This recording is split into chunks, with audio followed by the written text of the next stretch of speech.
ನಮಸ್ಕಾರ ಸ್ನೇಹಿತರೆ, ನಾನು doctor Narayan Mudgale, Ayurvedic sexologist, Ayurvedic consultant, Jayanagar ಬೆಂಗಳೂರಿನಲ್ಲಿ ಪ್ರಾಕ್ಟೀಸ್ ಮಾಡ್ತೀನಿ.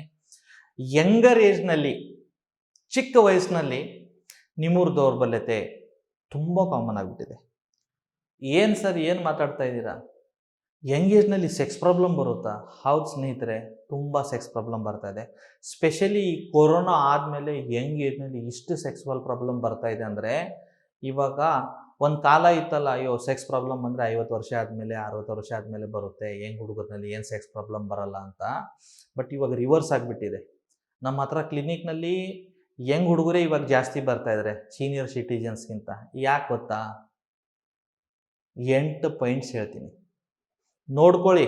8 ಪಾಯಿಂಟ್ಸ್ ನಿಮ್ಮ ಲೈಫ್ನಲ್ಲಿ ಇವು 8 ಪಾಯಿಂಟ್ಸ್ ಬರ್ತಾ ಇದ್ರೆ ಅಂದರೆ ಸ್ವಲ್ಪ ಹುಷಾರು, ಸ್ವಲ್ಪ ಗಮನ ಕೊಡಿ. ಇವಾಗ ಇಲ್ಲಂದ್ರೂ 1 ವರ್ಷ ಆದಮೇಲೆ 2 ವರ್ಷ ಆದಮೇಲೆ ಪ್ರಾಬ್ಲಮ್ ಬರಬಾರ್ದು. ನಾನು ನಿಮಗೆ ಹೆದರಿಕೆ ಆಗ್ತಾ ಇಲ್ಲ, ಭಯ ಆಗ್ತಾ ಇಲ್ಲ, ಬಟ್ ಎಚ್ಚರಿಕೆ ಕೊಡ್ತಾ ಇದ್ದೀನಿ, ವಾರ್ನಿಂಗ್ ಮಾಡ್ತಾ ಇದ್ದೀನಿ. ಮಿತ್ರರೇ, ಸೆಕ್ಸ್ ಲೈಫ್ ಚೆನ್ನಾಗಿದ್ರೆ ಲೈಫ್ ಬ್ಯಾಲೆನ್ಸ್ ಇರುತ್ತೆ. ಸೆಕ್ಸ್ ಲೈಫ್ ವೀಕ್ ಆದರೆ ನೀವು ತಿಂಗಳಿಗೆ 10 ಲಕ್ಷನೂ ಧನ ಪಡಿತಾ ಇದ್ರೆ ಏನು ಉಪಯೋಗ ಇಲ್ಲ. ಯಾಕಂದರೆ ನಿಮ್ಮ ಮನೆಯಲ್ಲಿ ನಿಮಗೆ ಗೌರವ ಮಾಡೋರು ಯಾರಿಲ್ಲ. ಸೊ ಈ 8 ಪಾಯಿಂಟ್ಸ್ ಏನಪ್ಪ ಅಂದರೆ, ಎಲ್ಲಕ್ಕಿಂತ ಮುಂಚೆ ಮತ್ತು ಫಸ್ಟ್ ಪಾಯಿಂಟ್ ಏನಿರುತ್ತೆ, ಫಿಯರ್ ಆಫ್ ಪರ್ಫಾರ್ಮೆನ್ಸ್ ಮತ್ತು anxiety. Girlfriend boyfriend ಇದ್ದೀರಾ, ಎಲ್ಲ ಸೆಕ್ಸ್ ಲೈಫ್ ಚೆನ್ನಾಗೇ ನಡೀತಾ ಇದೆ, ಏನೋ ಟ್ರಾವೆಲಿಂಗ್ ಮಾಡಿಬಿಟ್ಟಿದ್ದೀರಾ, ಏನೋ ಸ್ವಲ್ಪ ಬಾಡಿನಲ್ಲಿ ವೀಕ್ನೆಸ್ ಇದೆ, ಆನ್ ಆಫ್ ಸಡನ್ ಆ ದಿನ ನೀವು ಡಿಸೈಡ್ ಮಾಡಿದ್ರೆ ಮೀಟ್ ಆಗಬೇಕಂತ, ಸಮ್ ಹೋ ಲೋ ಎನರ್ಜಿಯಿಂದ ನಿಮ್ಗೆ ಆ ದಿನ ಪರ್ಟಿಕ್ಯುಲರ್ ಪಾಯಿಂಟ್ನಲ್ಲಿ ನಿಮಗೆ ಪರ್ಫಾರ್ಮ್ ಮಾಡೋಕ್ಕಾಗಿಲ್ಲ, ಎರೆಕ್ಷನ್ ಬರಲ್ಲ. ಆವಾಗ ನಿಮಗೆ ಒಂದು ಭಯ, ಅಯ್ಯೋ ಉದ್ರೇಕ ಬರುತ್ತೋ ಇಲ್ಲ ಅಂತ ಭಯದಿಂದ ನೀವು ಸೆಕೆಂಡ್ ಟೈಮ್ ಪಾರ್ಟ್ನರ್ ಹತ್ರ ಹೋಗುವಾಗ ಯಾವುದೋ ಒಂದು ಮೆಡಿಕಲ್ನಲ್ಲಿ ಹೋಗಿಬಿಟ್ಟು ಯಾವುದೋ ಒಂದು XYZ ಟ್ಯಾಬ್ಲೆಟ್ ತೊಗೊಂಡ್ಬಿಟ್ಟು ನೀವು ಹೋಗಿರ್ತೀರ. 20 mgನೋ 50 mgನೋ 100 mgನೋ. ಯಾಕೆ ಅಂದರೆ ನಿಮ್ಮ ಮೈಂಡ್ನಲ್ಲಿ ಭಯ ಆಗಿದೆ, ಆ ಭಯಕ್ಕೆ ಟ್ಯಾಬ್ಲೆಟ್ ತೊಗೊಂಡು ಹೋಗ್ತೀರಾ. ಆವಾಗ ಆ ದಿನ ಪರ್ಫಾರ್ಮೆನ್ಸ್ ಮಾಡ್ತೀರಾ, ಆ ದಿನ ಆಗುತ್ತೆ, ಯಾಕಂದರೆ ಅದು ಹೈ ಪ್ರೆಷರ್ ಟ್ಯಾಬ್ಲೆಟ್ ತೊಗೊಂಡಿರ. But it is not the beginning. ಇದು ಒಂಥರ ಅಡಿಕ್ಷನ್ ಆಗಿಬಿಡುತ್ತೆ. So every time you want to meet your partner, ನಿಮ್ಮ ಮೈಂಡ್ ಹೇಳುತ್ತೆ ಟ್ಯಾಬ್ಲೆಟ್ ತೊಗೋಪ್ಪ, ಸಿಂಪಲ್ ಆ್ಯಂಡ್ ಬೆಸ್ಟು, ಜಾಸ್ತಿ ತಲೆ ಕೆಡಿಸ್ಕೋಬೇಡ.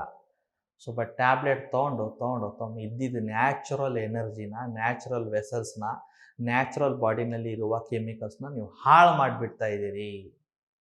ಇದು ಸ್ಟ್ರೆಸ್ ಮತ್ತು ಆಂಗ್ಸೈಟಿ, ಪರ್ಫಾರ್ಮೆನ್ಸ್ ಆಂಗ್ಸೈಟಿ ಆಗಿ ಒಂದು ಟ್ಯಾಬ್ಲೆಟ್ ಡಿಪೆಂಡೆನ್ಸಿ ಆಗ್ತಾ ಇದ್ದಾರೆ ಯಂಗ್ ಹುಡುಗರು. ಎಷ್ಟೋ ಸತಿ ಹೇಳ್ತಾರೆ, ಸರ್ ನನಗೇನು ಪ್ರಾಬ್ಲಮ್ ಇಲ್ಲ, ಫಸ್ಟ್ ನೈಟ್ ಇದೆ, ಟ್ಯಾಬ್ಲೆಟ್ಸ್ ತೊಗೋಬೋದಾ? ಸರ್ ನನಗೇನು ಪ್ರಾಬ್ಲಮ್ ಇಲ್ಲ, ಫಸ್ಟ್ ಈಗ ಹೋಗ್ತಾ ಇದ್ದೀನಿ ಪಾರ್ಟ್ನರ್ ಜೊತೆಗೆ, ಟ್ಯಾಬ್ಲೆಟ್ ತೊಗೊಳ್ಳ ಅಂತ. ವೈ ಟ್ಯಾಬ್ಲೆಟ್ ತೊಗೊಳ್ಳಪ್ಪ, ನಿನ್ನ ಬಾಡಿನಲ್ಲಿ ಶಕ್ತಿ ಇಲ್ವಾ ಅಂದರೆ, ಇಲ್ಲ ಸರ್ ಸುಮ್ಮನೆ ಒಂದು ನರ್ವಸ್ನೆಸ್ ಇದೆ, ಭಯ ಇದೆ ಅಂತ. ಈ ಒಂದು ಸತಿ ನೀವು ಸುಮ್ಮನೆ ಅಂತ ತೊಗೊಳ್ತೀರಾ, ಅದು ಸುಮ್ಮನೆ ಮತ್ತು ಅದು ಅಡಿಕ್ಷನ್ ಆಗಿಬಿಡುತ್ತೆ. So first fair anxiety 8 ಪಾಯಿಂಟ್ಸ್ನಲ್ಲಿ.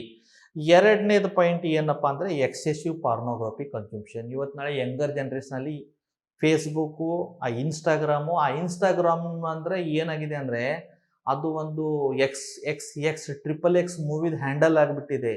ಇಂಥ ಗಲೀಜ್ ಮೂವಿ ಅದರೊಳಗೆ ಬಂದುಬಿಡುತ್ತೆ ಅಂದರೆ, ನಮಗೆ ಒಂದೊಂದು ಸತಿ ಅದು ಇನ್ಸ್ಟಾಗ್ರಾಮ್ ಅದು ನೋಡಬಾರ್ದಂತ ಫೀಲ್ ಆಗಿಬಿಡುತ್ತೆ. ಯಾಕಂದರೆ ಏನು ಓಪನ್ ಮಾಡಿ ಪೂರ್ತಿ ನೆಕೆಡು. ಆ ಕಂಟೆಂಟ್ ಕ್ರಿಯೇಟರ್ಸು ಸ್ವಲ್ಪ ವ್ಯೂಸ್ ತೊಗೋಬೇಕು, ಸ್ವಲ್ಪ ಹಣ ಮಾಡಬೇಕಂತ ಏನೇನು ಮಾಡಬಾರ್ದು ಅವೆಲ್ಲ ಮಾಡ್ತಾ ಇದ್ದಾರೆ. ಸಣ್ಣ ಮಕ್ಕಳಿಗೆ ಅದು ತೋರಿಸ್ತಾ ಇದ್ದಾರೆ. ಅವ್ರಿಗೇನೋ ಹಣ ಬರ್ತಾ ಇದೆ, ಅವ್ರ ಮನೆ ಅದ್ರ ಪಾಟಿಗೆ ನಡೀತಾ ಇದೆ. ಬಟ್ ಎಷ್ಟೋ ಯಂಗ್ ಹುಡುಗರನ್ನ ಹಾಳು ಮಾಡ್ತಾ ಇದ್ದಾರೆ. ಪೋರ್ನೋಗ್ರಫಿ ನೋಡೋದು, ಮಾಸ್ಟರ್ಬೇಷನ್ ಮಾಡೋದು, ಪೋರ್ನೋಗ್ರಫಿ ನೋಡೋದು, ಮಾಸ್ಟರ್ಬೇಟ್ ಮಾಡಿ ನಿಮ್ಮ ಇದ್ದಿದ್ದು ಯೌವನ, ನಿಮ್ಮಿದ್ದಿದ್ದು ಶಕ್ತಿ, ನಿಮ್ಮಿದ್ದಿದ್ದು ಪೌರುಷ ಎಲ್ಲನೇ ನಾಶ ಮಾಡ್ತಾ ಇದ್ದೀರಾ ಮಿತ್ರರೇ. ಮೂರನೇ ಪಾಯಿಂಟ್ ಏನಪ್ಪ ಅಂದರೆ, ಪೂವರ್ ಲೈಫ್ ಸ್ಟೈಲು. ಇವತ್ತು ನಾಳೆ ಹುಡುಗರಿಗೆ ಏನು ಗೊತ್ತಾ, ನಾನು ಹಳ್ಳಿ ಊರಿಗಿನ ನೋಡ್ತೀನಿ, ಯಾರ ಮನೆಯಲ್ಲಿ ಟಾಯ್ಲೆಟ್ ಇದೆ ಓಕೆ ಪರವಾಗಿಲ್ಲ, ಒಬ್ರೊಬ್ರು ಮನೆಯಲ್ಲಿ ಟಾಯ್ಲೆಟ್ ಇಲ್ಲ ಅಂತ ತಿಳ್ಕೊಳ್ಳಿ, ಅವ್ರು ಹೋಗ್ತಾರೆ. ಸ್ವಲ್ಪ ಮುಂಚೆ ಏನಿತ್ತು, ಈ ಥರ ತೊಗೊಂಡ್ಬಿಟ್ಟು ಸ್ವಲ್ಪ ನಡ್ಕೊಂಡು ಹೋಗೋರು. ಇವಾಗ ಅದನ್ನೂ ಇಲ್ಲ. ಸ್ಪ್ಲೆಂಡರ್ ಬೈಕ್ನಲ್ಲಿ ಅದು ಬಿಸ್ಲರಿ ಕ್ಯಾನ್ನಲ್ಲಿ ಅದು ನೀರು ಇಟ್ಬಿಡೋದು, ಮುಂದೆ ಎದುರುಗಡೆ ಕಿಕ್ ಹೊಡೆಯೋದು, ಹೋಗೋದು 1 ಕಿಲೋಮೀಟ್ರು, ಮುಗಿಸ್ಬಿಟ್ಟು ಬರೋದು. ಅಂದರೆ ಅವ್ರ ಬಾಡಿಗೆ ಒಂದು ದಿವಸಕ್ಕೆ 100 ಮೀಟರು ಅಥವಾ 500 ಮೀಟರು ವಾಕಿಂಗ್ ಇಲ್ಲ. ಅದರಿಂದ lack of physical activity, obesity, improper food habits, improper sleeps, ಏನು ಮಾಡಬೇಕು ಅದು ಮಾಡಲ್ಲ, ಏನು ಮಾಡಬಾರ್ದು ಅದು ಎಲ್ಲ ಮಾಡ್ತಾ ಇದ್ದಾರೆ ಯಂಗ್ ಹುಡುಗರು. 20 ವರ್ಷ ಸ್ಮೋಕು, 20 ವರ್ಷ ಕುಡಿಯೋದು, ಎಲ್ಲಿಂದ ಹೆಲ್ತ್ ಇರುತ್ತೆ ಮಿತ್ರರೇ? ಆಮೇಲೆ 4ನೇ ಪಾಯಿಂಟ್ ಏನಪ್ಪ ಅಂದರೆ ಸ್ಲೀಪ್. ಇವತ್ತು ನಾಳೆ ಮೊಬೈಲ್ ಬಂದು ಹಿಡಿದು ಎಲ್ಲರ ಸ್ಲೀಪ್ ಹಾಳಾಗಿದೆ. ಸ್ವಲ್ಪ ಜನ ನೈಟ್ ಡ್ಯೂಟಿ ಮಾಡಿಬಿಟ್ಟು ಹಣ ಪಡ್ತಾ ಇದ್ದಾರೆ, ಸ್ವಲ್ಪ ಜನ ನೈಟ್ ಡ್ಯೂಟಿ ಇಲ್ಲ, ಬರೀ ರೀಲ್ಸು ನೋಡಿ ನೋಡಿ ನೋಡಿ ರಾತ್ರಿ 1 ಗಂಟೆಗೆ ಮಲ್ತಾರೆ, 2 ಗಂಟೆಗೆ ಮಲ್ತಾರೆ. ಹಂಗೆ ಮಾಡಿ ಮಾಡಿ ಇದ್ದಿದ್ದು ಬಾಡಿದ ನ್ಯಾಚುರಲ್ ಸೈಕಲ್ನ ಡಿಸ್ಟರ್ಬ್ ಮಾಡಿಬಿಟ್ಟು ಬಾಡಿದ ಇಮ್ಯುನಿಟಿನ ಕೊಲ್ಯಾಪ್ಸ್ ಮಾಡಿಬಿಟ್ಟು ಹೆಲ್ತ್ನ ಹಾಳು ಮಾಡ್ತಿದ್ದೀರಾ. ನಿದ್ದೆ ತುಂಬ ಇಂಪಾರ್ಟೆಂಟ್ ಬಾಡಿಗೆ. ಯಾಕಂದರೆ ಆಹಾರ, ನಿದ್ರಾ ಮತ್ತು ಮೈಥುನ ಅಂತ ಹೇಳಿದ್ದಾರೆ, ತ್ರಯೋಪಸ್ತಂಭ ಅಂತ ಹೇಳಿದ್ದಾರೆ ಆಯುರ್ವೇದದಲ್ಲಿ. ನೀವು ಕರೆಕ್ಟಾಗಿ ನಿದ್ರೆ ಮಾಡಿಲ್ಲ ಅಂದರೆ ಹೆಲ್ತ್ ಹಾಳಾಗುತ್ತೆ, ಕರೆಕ್ಟಾಗಿ ನೀವು ಆಹಾರ ಮಾಡಿಲ್ಲ ಅಂದರೆ ಹೆಲ್ತ್ ಹಾಳಾಗುತ್ತೆ, ಮತ್ತು ಕರೆಕ್ಟಾಗಿ ಲೈಂಗಿಕ ಕ್ರಿಯೆ ಮಾಡಿಲ್ಲ ಅಂದ್ರೂ ಹೆಲ್ತ್ ಹಾಳಾಗುತ್ತೆ. ಆಮೇಲೆ ನಿಮಗೆ ಏನಂದರೆ 6ನೇ ಪಾಯಿಂಟ್ ಏನಂದರೆ ಲೋ ಟೆಸ್ಟೋಸ್ಟಿರಾನ್. ಬಾಡಿನಲ್ಲಿ ಪುರುಷರ ಹಾರ್ಮೋನ್ ಇರುತ್ತೆ ಟೆಸ್ಟೋಸ್ಟಿರಾನು. ಅದರ ಕೆಲಸ ಏನು? ನಿಮಗೆ ಒಂದು ಧೈರ್ಯ, ನಿಮಗೆ ಒಂದು ಸೆಕ್ಸ್ ಪವರು, ನಿಮಗೆ ಒಂದು ಮಸಲ್ ಸ್ಟ್ರೆಂತು, ನಿಮಗೆ ಒಂದು ಏನೋ ಮಾಡಬೇಕಂತ ಸಾಧನೆ ಮಾಡಬೇಕಂತ ಡಿಸೈರು, ಏನೋ ನಾನು ಒಂದು IAS ಆಫೀಸರ್ ಆಗಬೇಕು, UPSC ಕ್ರ್ಯಾಸ್ ಮಾಡಬೇಕಂದ್ರೆ ಅದು ಒಂದು ಧೈರ್ಯ ಬರಬೇಕಲ್ಲ ಈ ಹಾರ್ಮೋನ್ದಿಂದ. ನಾನು UPSC ಪ್ರಿಪ್ರೇಷನ್ ಮಾಡ್ತೀನಿ, ದಿನ ರಾತ್ರಿ ಬಾತ್ರೂಮ್ನಲ್ಲಿ ಹೋಗ್ಬಿಟ್ಟು ಹೊಡಿತೀನಿ ಅಂದರೆ ನೀವು UPSC ಕ್ಲಿಯರ್ ಆಗಲ್ಲ. UPSC ಕ್ಲಿಯರ್ ಆಗಬೇಕಂದ್ರೆ ನೀವು ಬ್ರಹ್ಮಚರ್ಯನ ಪಾಲನೆ ಮಾಡಬೇಕು, ವಿವೇಕಾನಂದರವ್ರನ್ನ ಫಾಲೋ ಮಾಡಬೇಕು, ಅಬ್ದುಲ್ ಕಲಾಂ ಅವ್ರನ್ನ ಫಾಲೋ ಮಾಡಬೇಕು. ನಾನು ಇಡೀ ಲೈಫ್ ಅವ್ರ ಥರ ಇರಿ ಅಂತ ಹೇಳ್ತಾ ಇಲ್ಲ, ಬಟ್ ಯಾವಾಗ ನೀವು ಬ್ರಹ್ಮಚರ್ಯ ಫಾಲೋ ಮಾಡ್ತೀರಾ, ಯಾವರೆಗೆ ನೀವು ಸ್ಟೂಡೆಂಟ್ ಇದ್ದೀರಾ, ಏನೋ ಸ್ಟಡಿ ಮಾಡ್ತಾಯಿದ್ರೆ ಆವರೆಗೆ ಬ್ರಹ್ಮಚರ್ಯನ ನೀವು ಪಾಲನೆ ಮಾಡಲೇಬೇಕಾಗಂದ್ರೆ ಈ ವೀರ್ಯ ಎಷ್ಟು ಬಾಡಿನಲ್ಲಿ ಜಾಸ್ತಿ ಅಷ್ಟು ನಿಮ್ಮ ಮೆಮೊರಿ ಪವರ್ ಜಾಸ್ತಿ ಅಂತ ತಿಳ್ಕೊಡಿ. ಯಾಕಂದರೆ ಇವತ್ತು ನಾನು ಹೇಳೋದು ಎಲ್ಲ ನಿಮಗೆ ಭೋಗ ಅಂತಿರ್ಬೋದು, ಬಟ್ ಯಾವಾಗ ನೀವು ಕರೆಕ್ಟಾಗಿ ಇದ್ರ ಮೇಲೆ ಸ್ಟಡಿ ಮಾಡಿ, ಕರೆಕ್ಟಾಗಿ ಇದರ ಬಗ್ಗೆ ವಿಚಾರ ಮಾಡಿ, ನಿಮಗೆ ನಾನು ಹೇಳೋದು ಒಂದೊಂದು ಪಾಯಿಂಟು ಅಯ್ಯೋ ಡಾಕ್ಟ್ರೆ ಕರೆಕ್ಟಾಗಿ ಹೇಳ್ತಾ ಇದ್ರೆ ಅಂತ ಗೊತ್ತಾಗ್ಬಿಡುತ್ತೆ. ಆಮೇಲೆ ಏನಂದರೆ ಈ relationship issue, lack of trust. ಗಂಡ ಆಫೀಸ್ದಿಂದ ಲೇಟ್ ಬಂತು, ಯಾಕ್ರಿ ಎಲ್ಲಿ ಹೋಗಿದ್ದೀರಾ? ಆಫೀಸ್ ಯಾರ್ದೋ ಕಲೀಗ್ ಫೋನ್ ಬಂತು, ಯಾಕ್ರಿ ಆ ಅಮ್ಮ ನಿಮಗೆ ಮನೆಗೆ ಫೋನ್ ಮಾಡ್ತಾಳೆ, ಏನೋ ಕೇಳೋದಿರುತ್ತೆ ಆಫೀಸ್ನಲ್ಲಿ ಒಂದು ಕೆಲಸ, ಸುಮ್ಮನೆ ಅನ್ನೆಸೆಸರಿ ಡೌಟ್ ಮಾಡಿ. ಬರೀ ನಾನು ಹಸ್ಬೆಂಡ್ ಬಗ್ಗೆನೇ ಹೇಳ್ತಾ ಇಲ್ಲ, ವೈಫ್ಗೂ ಒಂದ್ಸತಿ ಕೆಲಸ ಹೋಗಿದ್ದಿರ್ತಾರೆ, ಅಥವಾ ಎಲ್ಲಿಂದ ಒಂದು ಫೋನ್ ಬಂತು ಅಂದರೆ ಯಾಕೆ ಯಾರವನು ಯಾಕೆ ಫೋನ್ ಮಾಡಿದ್ರು ಅಂದರೆ ಟ್ರಸ್ಟ್ ಇಲ್ಲ. Relationship issue. ಹಸ್ಬೆಂಡು ಗಳಿಸ್ತಾ ಇದ್ದಾನೆ, ವೈಫು ಗಳಿಸ್ತಾ ಇದ್ದಾನೆ, ಇವನು ಒಂದು ಕಾಲ ಮೇಲೇ ರೆಡಿ ಇದ್ದಾನೆ, ನೀವು ನಾಳೆ ಡೈವರ್ಸ್ ಕೊಡ್ತೀನಿ, ಈಕಿನೂ ಏನು ಕಡಿಮೆ ಇಲ್ಲ. ನಾಳೆ ಡೈವರ್ಸ್ ಅಂದರೆ ಒಂದು ಕಾಮಿಡಿ ಆಗಿಬಿಟ್ಟಿದೆ. ನಿನಗೆ ಅಡುಗೆನಲ್ಲಿ ಉಪ್ಪು ಕಡಿಮೆ ಆದರೆ ಡೈವರ್ಸು, ನೀನು ನೋಡೋಕ್ಕೆ ಚೆಂದ ಇಲ್ಲ ಡೈವರ್ಸು, ಈ ಥರ ಆಗಿಬಿಟ್ಟಿದೆ.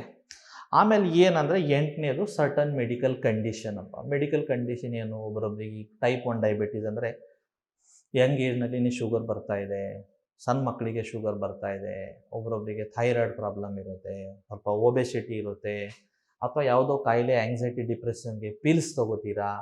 ಇವೆಲ್ಲ ಪ್ರಾಬ್ಲಮ್ದಿಂದನೂ ಕೂಡ ಏನಾಗುತ್ತೆ, ಯಂಗರ್ ಏಜ್ನಲ್ಲಿ ನಿಮ್ಮೂರು ದೌರ್ಬಲ್ಯತೆ, ಎರೆಕ್ಟೈಲ್ ಡಿಸ್ಫಂಕ್ಷನ್ ಬರುತ್ತೆ. ಸೊ ಫಸ್ಟ್ ಫಾರ್ಮಸ್ಟ್ ಏನೇನು ಮಾಡಬೇಕಪ್ಪ, ಫಿಸಿಕಲಿ ಫಿಟ್ ಆಗಿರಿ, ಒಳ್ಳೆ ನಿದ್ರೆ ಮಾಡಿ, ಕುಡಿಯೋದು ಸ್ಮೋಕ್ ಮಾಡೋದು ಚಟ ಇದ್ದರೆ ಅದನ್ನು ಬಿಟ್ಬಿಡಿ. ಆಮೇಲೆ ಸ್ವಲ್ಪ ಹೆಲ್ದಿ ಫುಡ್ ತೊಗೊಳ್ಳಿ, ಅನ್ವಾಂಟೆಡ್ ಅನ್ನೆಸೆಸರಿ ಫುಡ್ ತೊಗೋಬೇಡಿ. ಲೈಫ್ನಲ್ಲಿ ಏನಿದೆಯಲ್ಲ ಎಲ್ಲಕ್ಕಿಂತ ಮುಖ್ಯ ಅಂದರೆ ನಿಮ್ಮ ವೀರ್ಯನ ಕಾಪಾಡೋದು, ಶುಕ್ರನ ಕಾಪಾಡೋದು. ಇದು ಒಂದು ನಿಮ್ಮ ಬಾಡಿನಲ್ಲಿ ಇರುವ ಫಿಕ್ಸ್ಡ್ ಡೆಪಾಸಿಟ್. ಅದಕ್ಕೆ ಅನ್ನೆಸರಿ ಸಣ್ಣ ವಿಷಯಕ್ಕೆ ಡೆಪಾಸಿಟ್ನ ಮುರಿಬಾರ್ದು, ಅದಕ್ಕೊಂದು ಸೇವ್ ಮಾಡಿಡಬೇಕು ಮದುವೆ ಆದಮೇಲೆ. ಆವಾಗ ಒಂದು ಒಳ್ಳೆ ಜಾಗನಲ್ಲಿ ಇನ್ವೆಸ್ಟ್ಮೆಂಟ್ ಮಾಡೋಕ್ಕೆ.